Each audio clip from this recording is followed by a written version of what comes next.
Welcome back to another episode of Rec Talk. I'm your host Nitin Sharma, founder of RecTools.io. RecTools is the only place that you can go to for a whole of market view of all the suppliers in the recruitment supply chain. So whether you're looking for a new applicant tracking system, a new CRM for your business, maybe you're looking for outsourcing your marketing, maybe you're looking for a new payroll supplier, or maybe you're looking to find out about some AI and automation tools, get to RecTools.io. It's free to register, free for users, and will always be that way. That's enough of me plugging what I do. I'm here today with the RecTools recommended Ben Fielding from Quinset. You'll see, you've got to show that off there, spam wars. Yeah. Right, this is what we're here to talk about, that age-old problem that every recruitment business has. We rely so heavily on email marketing campaigns, mail shots, email strategies, mail shot strategies, whatever you want to call them, whatever you call them in your business. We rely so heavily on that. And you said something in passing then off camera that I think that is really important. In 2025, your email address is more important than your phone number. Yeah, I know businesses that have moved phone systems and just said, for the cost of it, gone, nah, don't worry about the old phone number. We'll just go with new ones. Because it's that irrelevant nowadays, your outbound number. And as you know, a lot of recruiters just dial out from mobile numbers anyway. That's it. But yeah, the email domain, if that changes, people lose track of that. And the strength of that domain, way more important than phone numbers nowadays. And so what we're going to talk about today is exactly what that piece there around the strength of the domain, right? A lot of agencies out there don't even realise that the majority of their emails are probably landing in junk or an out of focus in the focused inbox, right? So we'll find out kind of what you can do about that, how to identify that, and what sort of fixes that you could do today to start working on that as a problem. So, mate, first of all, thank you very much for being the first ever guest in the new RecTools studio. It's amazing. Well impressed. Mate, thank you very much. I've been working my arse off to get all of this right. This thing here is one of my favourite additions. But, genuinely, really appreciate you being the first guest. I'm excited to hear about this. I think this is a really key topic. So give us a bit of background to you in terms of, from a qualification perspective. Like, why is it you that I need to go to about this stuff? I'll do the quick history lesson. Start off life in graphic design. Quickly realised I wasn't particularly creative, but technically I could pick stuff up. Fell into IT, so kind of had that kind of design marketing kind of gut within me. But the technical side of it is what really excites me. And after years of corporate IT, working with different mail systems, from stuff no one's ever heard of anymore, through to Microsoft Exchange and Lotus Notes and all these other things that, again, some of the audience will remember. And then into modern systems like 365, Google Workspace, and then the advent of email marketing tools like your mail, put a name after it, right? Jim, Light, whatever. So I've found myself becoming probably one of the only people I know who's obsessed about email delivery. And I work with not just recruiters, but I also teach and support IT companies in this stuff as well. Amazing. And work with marketing agencies and kind of anyone who needs help, really. But the most exciting people to work with is recruiters, because they make it really difficult to get this stuff right. No, that's fair.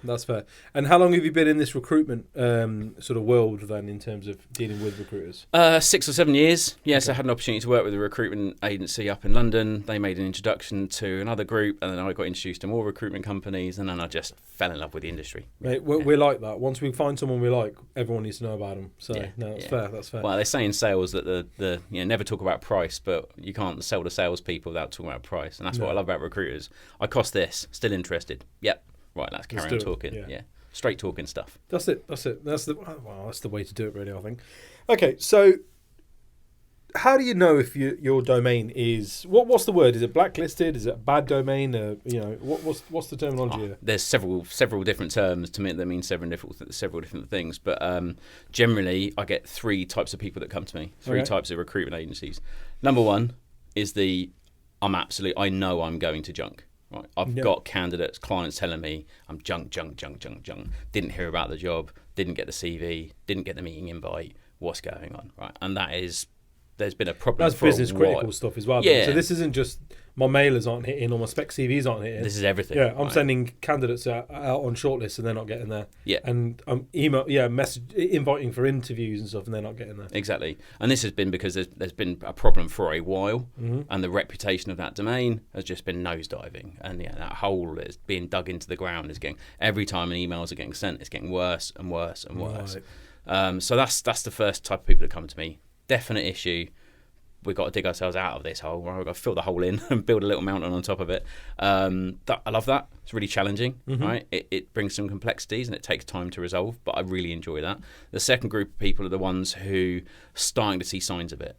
We've not really had a problem before. I've just got some telltale signs of that did go to junk.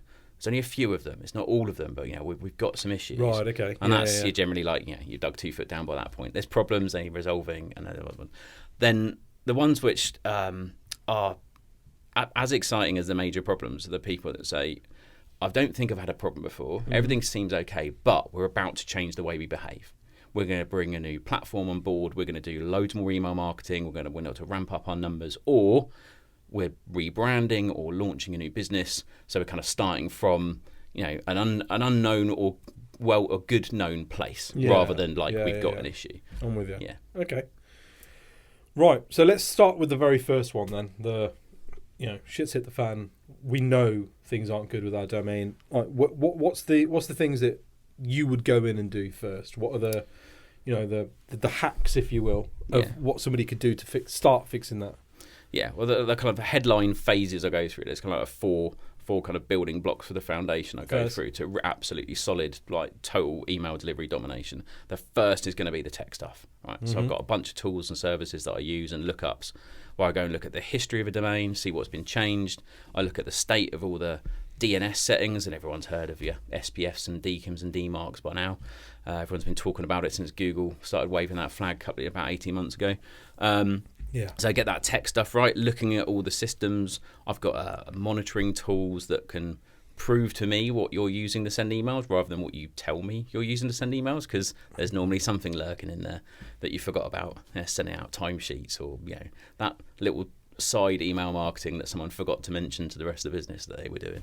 So I dig all that stuff out and we get those main issues. Give me some examples of that, because there might be things that people don't even realise that could affect their domain, right? Okay, so recruitment company using a third-party product to chase up overdue invoices. Okay. So we've been looking for ages trying to find... So we talking accountancy software as an example? Yeah, so it's a plug-in. So you've got Xero, then you've got this third-party product that plugs into Xero and then sends... basically credit control chasers from a third-party system, and it was incorrectly configured. So they had a couple of hundred emails a month going out, breaking SPF, breaking DKIM, breaking DMARC, because everyone had forgotten about it. Okay. Another one is an old CRM system that still had 8 months left on the contract and was running, and was sending loads of internal messages into the business and a few things externally, about 1,000 emails a month. But again, because all the DNS that supported the sending of that had been removed because they weren't using it anymore, these emails going out were breaking all the rules essentially. That's 2 examples of stuff. No, that's good. No, I appreciate that. Thank you. Yeah. Okay. So you got to find out these things. Then you got to figure. But you've got the tools to be able to just go. Okay, here's things that could potentially be causing an issue. Now let's get under the hood and have a lot of proper look. Yeah, there's a couple of things I use. Google Postmaster gives me an insight into what Google thinks of your domain. Okay. Anyone can set it up. Doesn't cost anything. Check out my website. There's an article all about it. Just go and do it. Doesn't say it's easy to do. And then I've got a DMARC reporting tool. So under my Quinset brand, I've got Quinset Power Mail, which is a DMARC reporting tool on steroids. That gives me insights into what systems are sending. What is DMARC? Because there's things that you're saying there that I'm going to be honest. I could pretend that I'm like and then Google afterwards. But I'm sat here and I'm going, actually, if I don't know what these things are, and I'm maybe more in this space than but some of the audience that listen to this. Yeah. I think let's be fair to everyone involved, right? Yeah. Sure. So these glossary of terms that you're throwing around, which mean bread and butter to you, is farquhar and all sorts to us. So tell us more about these things. What are they? Right, we'll do a quick session on the three things that everyone's heard of, but might not know exactly how they work. Yeah. First off, been around for years, something called SPF. So this is a record in your domain. That's like a filter to do with the sun and. No, it's a sender protection framework. It's not creamy put all over your domain. But this is essentially a string of code which says if you get an email from me. It's from one of these sources I've put in this code to trust. So it comes from 365, or it comes from Bullhorn, or it comes from whatever, Mailgun. Then if it comes from there, trust it because I definitely sent it. Right. So that's the first check. Been around for ages. It's not infallible. So then they brought out DKIM, DKIM.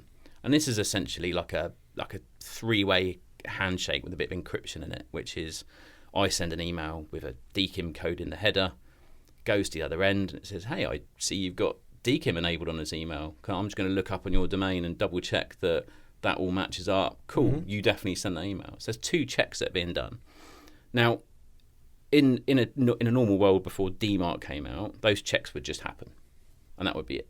And then DMARC came about, and what that is a set of instructions. Right. And it says, hey world, if you get an email from me and it breaks these SPF DKIM records, I'm going to tell you what to do with that email. Either do nothing, reject it, or quarantine it. Mm-hmm. And also there's an extra bit of code in there that says, oh, by the way, because we're all subscribed to the world of DMARC now, an email world, your Microsoft, Google's, everyone, at the end of every day, can you send me a report back about how many emails you've had from my domain, whether they passed or failed these checks, and where they came from? Right. So as these reports come in, over a few days, or if you've got like monthly cyclical sending systems or whatever, the longer you leave it, the more you find. We can go through and go, right, yeah, 7,000 emails sent this week from 365. We've got 2,000 sent from Mailgun. We've got 1,000 sent from Bullhorn. We've got a bunch sent from Bullhorn Automation because they're 2 separate systems. And then what's this? What are these here? Hold on a minute. Have you got RSM in time set up? Because it's not configured properly. Oh, yeah, forgot about that. Right. Yeah. We need to set up the SPF. We need to set up the DKIM. So the world is just feeding this data back in. It's just analysing that and trying to figure out where the problem is. And sometimes there's a bit of a nuance, like why are most of the emails passing checks but some failing? So I work all that stuff out. And I'd say I've got some other tools as well I use to look back at when your SPF record was changed. So I look back at the history of basic DNS that I can see, so I can get a feel for what's been happening. Like who changed and broke the SPF record last year on the 12th of October? And they go, oh shit, that was me. Yeah. Right. Well done, Mr. Recruitment Business Owner. You don't understand SPF. Why did you make the change? Well, I followed a guide. Right. Okay.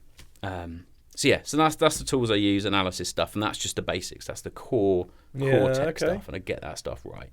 Yeah. And that's foundation block number 1. I know there's 3 more steps you're doing after that. Yeah. Do you want to go into those? Yeah. So second phase up, we're going to talk about when we're going to look at with people is the content of the emails. Okay. So beating the algorithms. So beating these algorithms and spam filters that are looking for stuff that thinks you might be spammy. Interesting. Could be as simple as a phrase in your subject line. Really? Okay. There's a very specific one. Top tip for everyone: don't put an exclamation mark and a question mark in the subject line. Really? One or the other, not both, because a lot of spam filters out there see that as an indicator of spam. And then, different phrases, language, and then hyperlinks, links to your website, attachments, the content and links within the attachment, the signature, the way the email signature has been built. So I'm looking at the technical elements of the actual email. Yeah. So at this point, I'm not really worried about who you're sending it to, who's sending it, volume, or anything. We're just trying to make sure that what you're sending is good, right? That there's no real reason for the systems to not like you. So that builds up that kind of technical layer. And we might look inside the CRM to help with some of that and how is this configured and looking at tracking link options. Because again, things like signatures and stuff, you that might be generated by the CRM that you're using, in which case actually it's a problem that the CRM is creating for you unknowingly because of the way it's been kind of programmed in on that. The one that's caught everyone out recently is a lot of people use Exclaimer, which is like adds your signature. As it comes out of 365 in Google, it pulls info about that was their name, that's their email address, and it puts the logo and everything in. The trouble is they've enabled like a tracking links feature. So if you put in your email signature www.mywebsite.com, they put a tracking link on that. That's a rewritten URL, they call that. Mm-hmm. The domain says this, but actually when you hover over it, it's a different link. Spam. Yeah. So there's little things we do just to make sure we're not. Because it looks like you're looking hiding like something, spam. right? Yeah. It's like those dodgy phishing emails. Log on to www.microsoft.com, and it's not. It's mydodgywebsite.com. Yeah. It might eventually go to your website, but a spam filter is going to look at that and go, "Nah, you're lying." Yeah, you're trying to get people to click this for the wrong reasons, right? Yeah, it's what my mate at Google calls the bullshit alert. Right? Yeah. It's you're saying one thing, but we know it not to be true. I hear as it. simple as That that. makes sense. So that's a lot of the tech stuff. Kind of get into that next layer on, and then the third layer we get into is we start to look at so what are you sending and who are you sending it to, and let's try and get this balance right between because there's a lot of prospecting goes on, right? There's a lot of I've just smashed Zoom info and got 30,000 records. I'm just going to send a load of emails out today. Okay, well, how much have you qualified those leads? Are the people that you're sending that email to, do they want it? Is it relevant? Are they interested? Because if they're not, they're highly likely to mark you as spam because there's going to be no unsubscribe button anywhere probably because you're just sending it out through 365 or Google. Sending an email. Yeah. So I never thought about that. That's a really good point. Yeah, it's really that's something you just don't think about. Yeah, is if I'm the recipient of an email that I can't click unsubscribe on, and I'm that way inclined in that I like to keep my inbox nice and clean, then absolutely, it gives me the option to report as spam. Yeah. The problem you've got with that is, and you can see this, again, go and set up Google Postmaster, costs you nothing. You can see in there what percentage of Google users, this is Gmail and Google Workspace, all in one, what percentage of them are reporting you as spam. Jeez. It's an awesome number. It's an awesome number. And you need to keep it, believe it or not, you need to keep it under 0.3% if you're quite a hefty sender. And that's tiny. So I got a recruiter who, when we were going through this kind of like next phase 3, but this is how we generate new business. We get good returns on cold outreach prospecting like this. But I'm hitting like 4 or 5%, being marked as junk most weeks. Okay, well, how do we reduce that percentage? And he said, well, the effort between qualifying. I said, no, not reduce the volume, reduce the percentage. Put an option to unsubscribe. It's not even that. I said, what you want to do is you want to send out some really hot marketing to your hot leads out on the same day. So send out a bunch of value add, education, promotion emails to people that you know that love you, existing customers, contacts, friends, cousins, people at work, whatever. All right, just get that out there as well. And that, because the volume's gone up, that volume now is a smaller percentage. So now absolute game changer, right? So you can carry on behaving the way you were, maybe tweak it a little bit, but you need to. Well, it's knowing the rules and knowing what within what you're operating in to be able to kind of like, oh well, actually, I can. I hate to say game the system, but actually, I can put the odds in my favour here by going, all right, well, let's send out just a thank you message to all the candidates that went out and worked for us this week. We've got 10,000 temps running out. Just send them a quick thank you very much. Great work this week. Yeah. Remember, I know. Here's the numbers that you need for X, Y, and Z. I know one recruiter who just happened to have a mate who worked at a famous coffee shop who did a deal. I think there was some beers involved. They got a special discount code for 5% off this coffee shop up until a certain date, unique to them. And they sent out a genuine, and it's the free coffee spam, right? It was like a valued customer, valued contact, valued client, valued candidate, whatever. We've got a cracking deal. We've worked with these guys, and we've got a special offer just for you. You get your percentage off. Just go and get a coffee. It's not quite a free coffee on us, but if you've had 10 coffees, you've had one on us. Probably spend it it's anyway. A funny one, isn't it? Because like the ethical side of me is screaming out, going, that's just bullshit. Like, you should do things better, and like, just because you found a fix to the system, it's akin to going, I money launder, but I do give 10% to charity, so fuck you. Like, do you know what I mean? But at the same time, I'm kind of like, well, but if the rules are as stringent as they are, and actually everything's in the power dynamic and the power shift is very much in the recipient side, right? In that I can just be a dick. I can mark you as spam or block sender. This guy's sending abusive this or whatever, and you don't get a chance to defend that action. You just get a mark against you to go, okay, this guy's like this according to this one person. There's a really weird feature out there from Yahoo. So Yahoo, AOL, same platform. Mm-hmm. They've got this really bizarre approach, which I love, but I'm not quite sure why they do it the way they do it. I think I'm not sure if they're breaking any. I guess they're not breaking any rules or GDPR stuff with this. But if you sign up to the Yahoo Postmaster service, when someone marks you as spam, you don't just see a percentage. They actually send the email back to you and say, "Hey, just to let you know, this actual email to this actual person, they marked as spam." So you're like, well, I can either clean them off my database. There's that side of it, but also, or I can go, hey mate, why did you what'd mark you me do as that for? spam? Yeah. We placed you last week. Yeah. What's that about? And yeah, you're getting into the right down into the 0.001 of trying to fine tune this. And this is where recruiters need to be, is that our email deliverability or our domain reputation is incredibly high, 99%, everything's fantastic. Why should you not? You need to be keeping on top of those tiny little things, like back to like the exclaimer email signatures and other bits. So if your domain reputation has been negative or you're brand new, we need to be super squeaky clean these days and give the algorithms no reason to kind of dislike you. So yeah, phase 3 is really getting into the data at that point, really and understanding more what's going on and the how why, we can not just the and then strategies to improve the domain reputation. Stage 4, that's something not very often that people need to work with me on stage 4. Okay. Because they've generally either got the capabilities in-house or they're using a specific tool that they've got a consultant they've already worked with. But I might contribute to the conversation. And this is generally about talking about content marketing strategies, education marketing strategies to counteract that spam bit, and actually talking to them and sculpting out what that looks like. So this is that hack bit that you're talking about, right? In terms of, okay, look, let's just do more of the good stuff to almost dilute out the bad stuff. Yeah, and that's so keep pouring water into that glass that's kind of dirty, and eventually and then that stage 3 we talk about the value of doing that. But getting onto that last big block, and again, it's a small percentage of people I work with on this. It's time consuming, right? And there's probably people out there that are cheaper than me, or you already work with, or whatever. But what I do is I get people into the headspace of, and not a lot of recruiters do this, how do I position myself in my industry, or the industry I'm selling into, because most people are niche, so you're selling into you're hiring truck drivers in California or whatever it is. How do you position yourselves as an expert in that industry? So not in what you do in that industry, but that industry, that particular industry. And content marketing on your website, it's the whole Marcus Sheridan they ask you answer thing, right?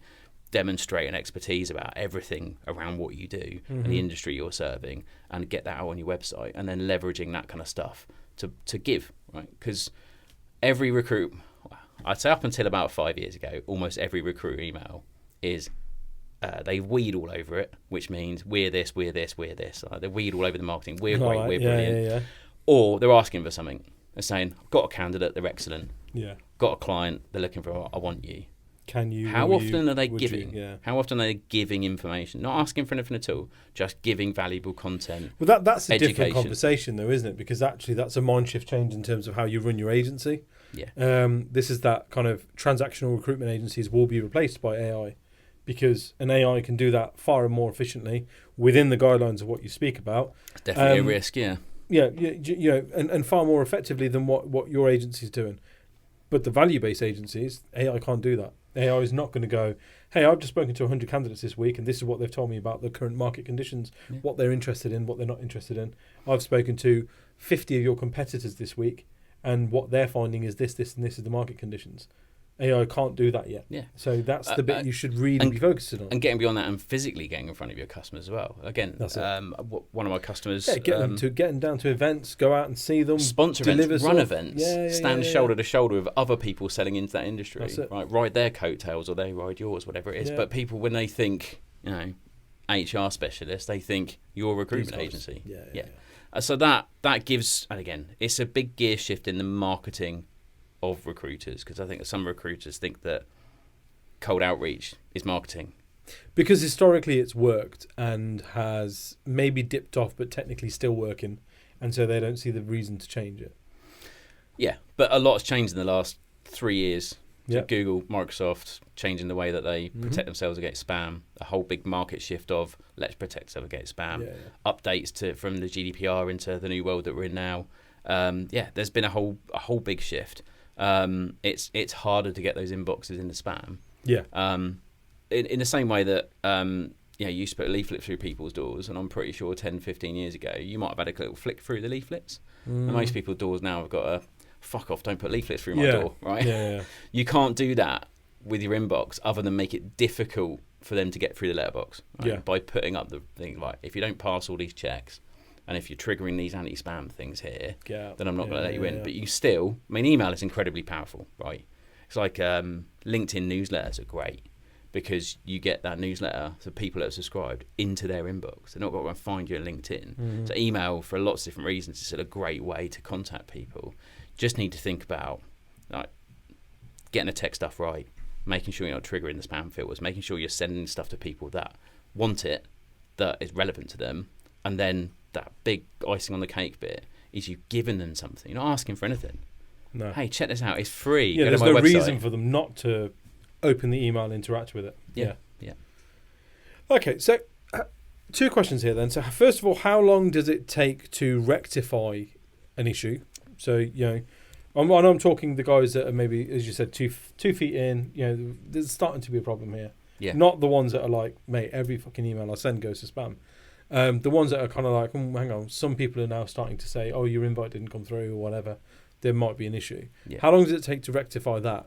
And equally, by contrast, everything's been going great, but now all of a sudden I've hired an aggressive sales team, and their go-to was to just get on the system and just mail shot out to everybody.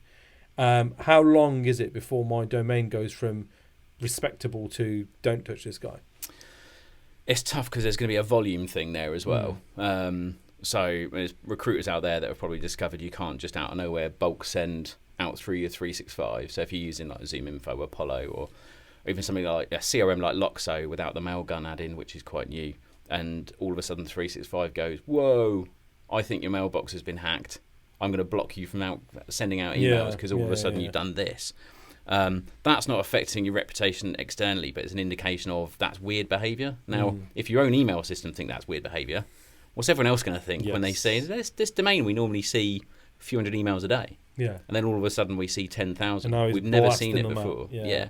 So obviously there are companies out there that send tens of thousands. Look at Amazon, like millions of emails a day. Yeah. Your parcel's on its way. Your parcel's nearly there. It's been delivered. Yeah. What did you think of your parcel? Sure. Out of those 5 emails, you're never going to mark any of them as spam, are you? No. So they've got a huge volume of emails that people want that are valuable, or like transactionally valuable, but are still valuable. And obviously that business has grown over time, and I'm sure they've had spikes and peaks and troughs and all sorts. But there's just so much history there behind that domain that everyone's like, yeah, they're all good. There's no cause for concern. Or spam filter might not like a link in it or something.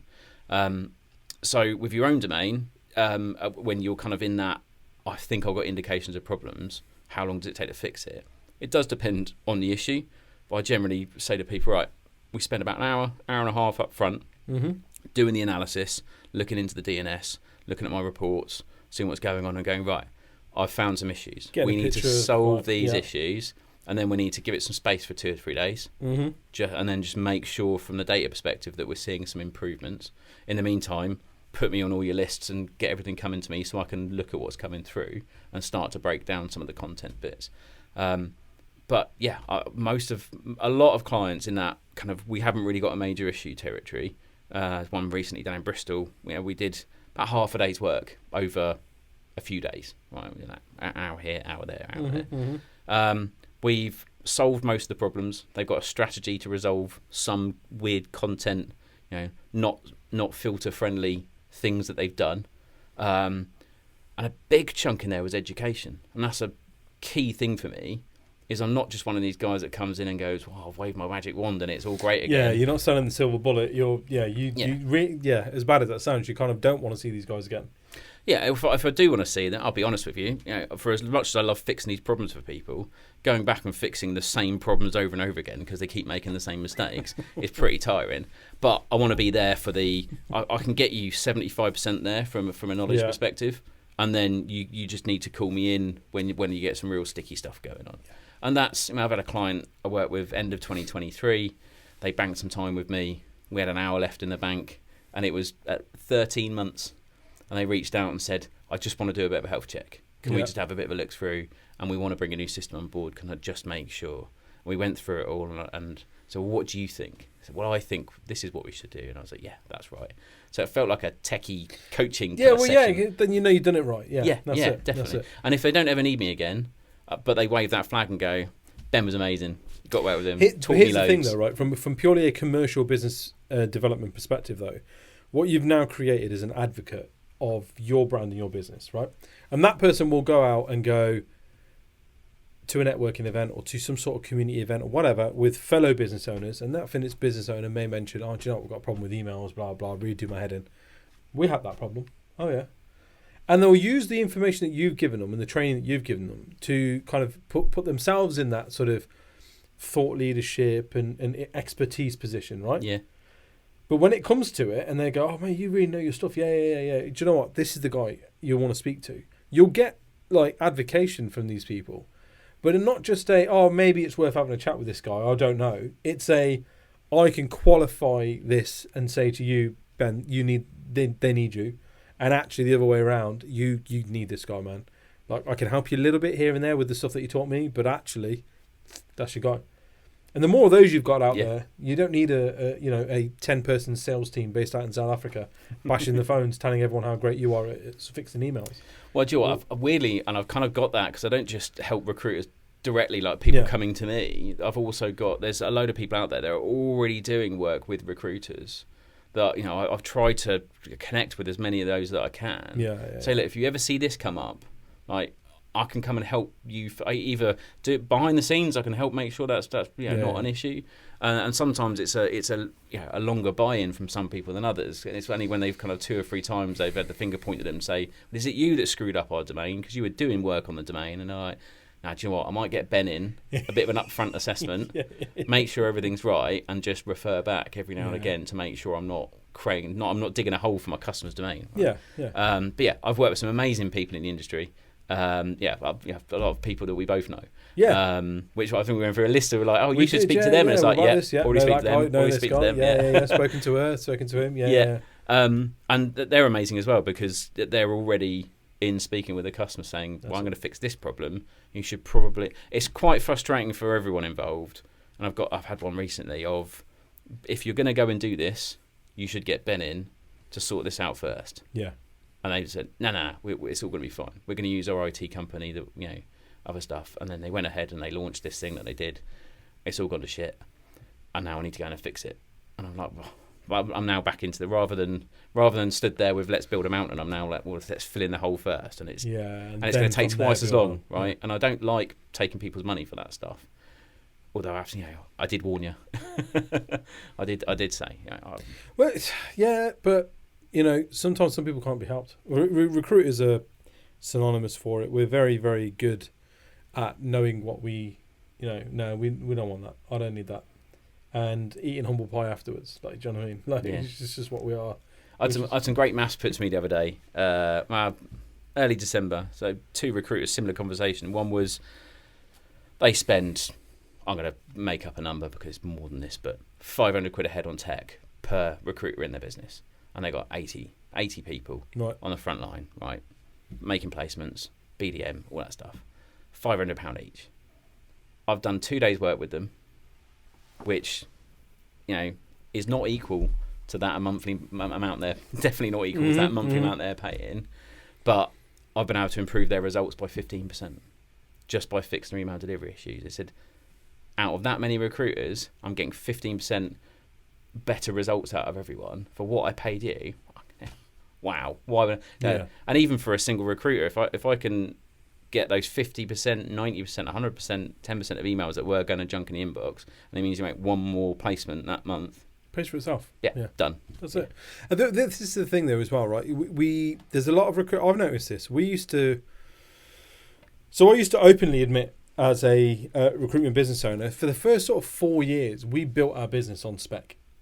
Right, we left a very comfortable position at a big corporate with very strong embedded relationships, or so we thought.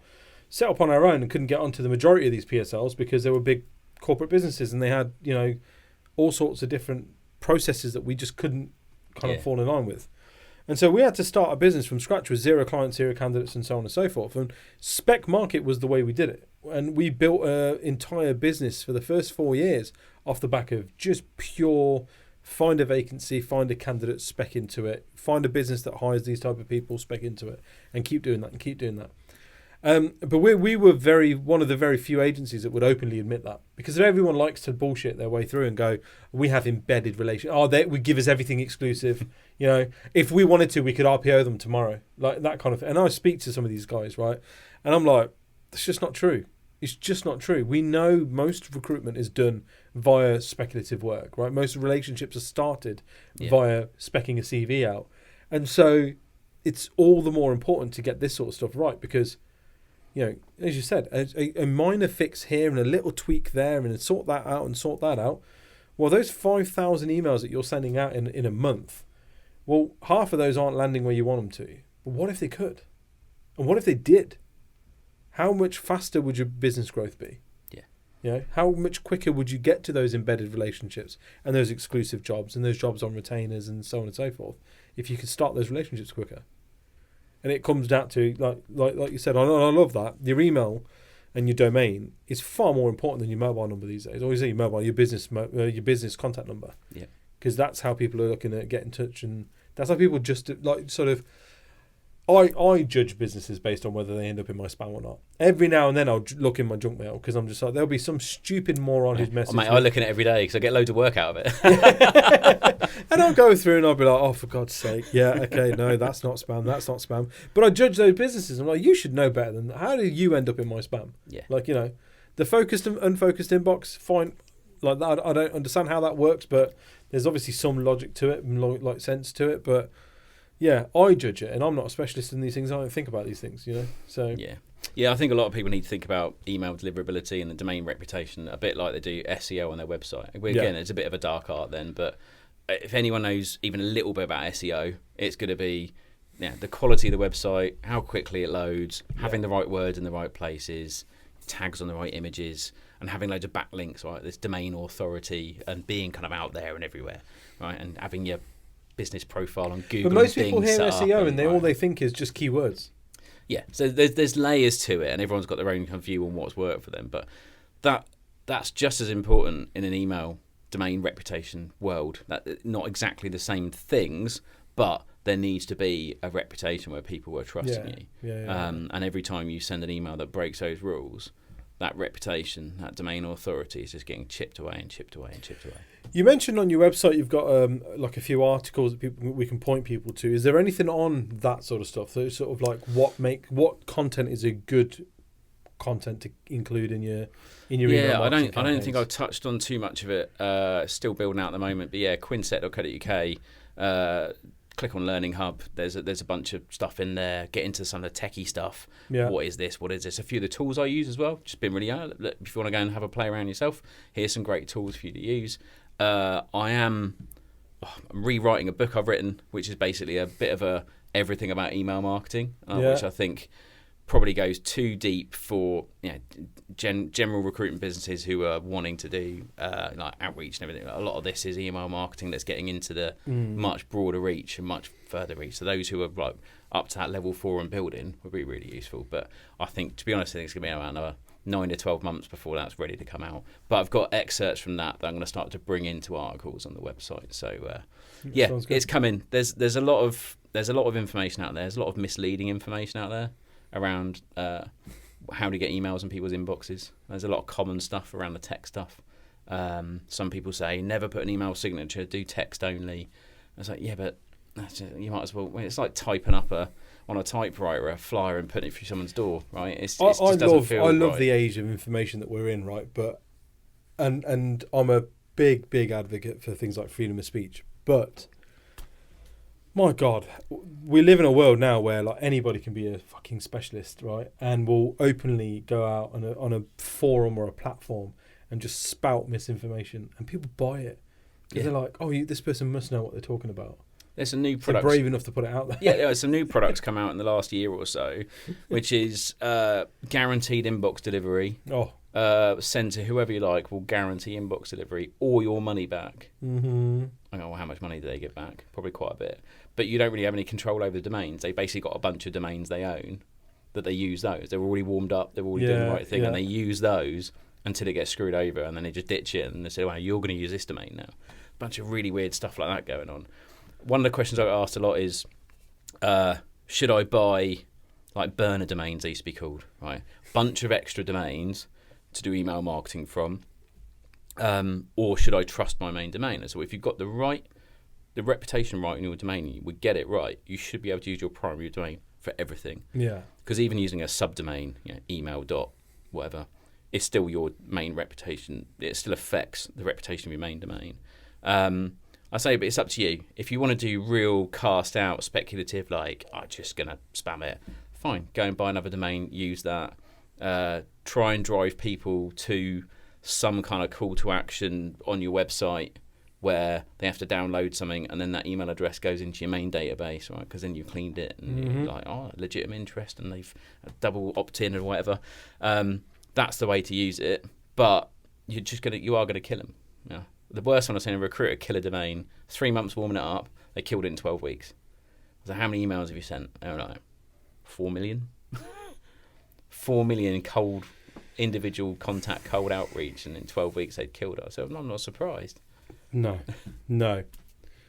And how you doesn't? Yeah, do you know what I mean? Like, what do you do with that? Yeah. So there's a handful of recruiters seem to have taken some information from someone somewhere. Says, just use a Gmail or an Outlook.com address for your cold outreach, because obviously they've got great domain reputation. So just use that. And if you see a van driving down the road and it's Dave Plumber Enterprises, and it's got a Gmail address and a mobile number. Sole trader all day long. And you accept that. And that might be what you want. But if you see the, at Dave at plumberenterprises.com with a 03330800 number, it's a different relationship. If I'm getting an email from, Nitin Sharma at gmail.com, and it's like, are you looking for a job still, or perfect vacancy for you, or even worse, here's the details of a candidate I'm on spec to you. What is this? This guy sat in his bedroom somewhere. It's like, are you on gardening leave? What the hell's happened here? Why are you sending me candidates? I get a lot of from not recruitment specific, but other people trying that from out, and a lot of those go in my junk. I was like, how are they figuring out? So because, that email address must be on a list somewhere. They must be bulk sending out. Anyway. No, that's it. That's fair. So how do people get in touch with you? What have you got going on for sort of the next, the first half of the year? Are you going to be at an event? Are you over at the expo? So I'll be at the expo. I'll be at the Recruitment Agency Expo, definitely. I'm probably wearing this. I love that. Am I going to have a stand? No. I'm there to support a lot of other businesses similar to mine. I've been doing some quite exciting work with a couple of rec tech companies that bring in some cool, interesting stuff out. It's kind of slightly outside of this stuff, but more aligned with kind of some of the deeper stuff I do around. I do some virtual CIO, consulting CTO type work for some people. But we'll definitely be there. Looking for invitations to any awesome events. Nice. If anyone's having a recruitment specific curry get together, then Bobby, nod to you. Then I'm definitely up for an invite. From a Quinset perspective, quinset.co.uk is how you find me. Loads of information about me. There's a free domain report you can run on there. Lovely. Gives you an understanding of kind of from one lens. Right, there's a few more layers to it, so it gives you access to that. Contact details on there, a few guides, etc. as well. What I'm wanting to do this year more is lean more into the education piece. So I kind of need to do that level 4 I was talking about for myself. As with most small businesses, I'm busy and it keeps dropping down the stack a little bit. So. Well, there's just one of you, and if the business is coming in, it kind of makes you feel like, well, what's the point? What am I doing this for? But actually, there's more people out there that just need, as you said, the free education piece to get started, right? Yeah. Because now it's knowing that there's an issue to then go on to fix it. And if I can get in front of a group of recruitment companies and tell them about it, teach them about it. Been bouncing out. So me and Holly Langley have been having a chat about how we might do some kind of Holly, I'm going to let the cat out of the bag. Some kind of like workshop type kind of environment. If people want to help with a couple of different bits of tech, it's like, we'll come, we'll talk, we'll show, we'll teach, we'll do. So we're playing around with that kind of drop-in clinic of some form. Something like that. But we're trying to see what that looks like and how we can help people, right? And this is trying to get over the first little bit like, these are the basics everyone should be able to get right if they've just got the right advice. Great, you've done that. If you need help with next level up, now let's do the important stuff. Because you don't want to be doing all the basic stuff. It's great that so many people are getting it right. What's frustrating is when they're getting it wrong because they've had bad advice from a technical expert. That's disappointing. So plenty of those around. Mate, this has been really good. Thank you. Appreciate your time. Guys, new episodes drop at the moment every Wednesday as of this recording, maybe twice a week by the time this goes out. Ben, I want to thank you for your time, and as always, Pleasure, mate. Quinset is a Rectools recommended product. You can find more details on them at rectools.io and a whole range of the other Rectools recommended panel. We'll see you again next week. Thank you very much for liking, sharing, subscribing, watching, viewing, and all the things that you guys do to make us officially the #1 recruitment podcast in the UK. Thank you very much. We'll see you again next week. Cheers for this, mate. Thanks, mate. Oh, that was good. Is that right? Yeah.